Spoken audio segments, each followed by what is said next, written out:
సింధు జలాల అంశం మీదన అమిత్ షా మరొకసారి కీలకమైన వ్యాఖ్యలు చేశారు.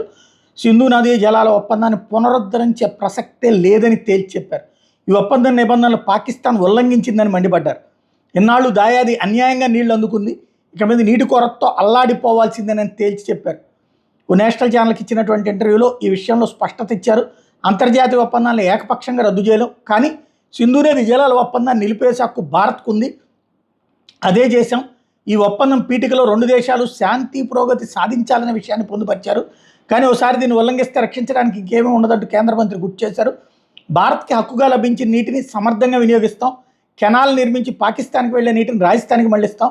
ఎన్నాళ్ళు పాక్ అన్యాయంగా నీటిని అందుకుంది, ఇక మీద ఆ దేశం గొంతు ఎండాల్సిందేనని తేల్చి చెప్పారు. 1960లో భారత్ పాక్ మధ్య సింధు నదీ జలాల ఒప్పందం కుదిరితే పాల్గాంలో పర్యాటకులు ఉగ్రదాడి నేపథ్యంలోనే ఈ నిర్ణయం తీసుకోవాల్సి వచ్చింది అన్నటువంటి విషయం స్పష్టం చేశారు.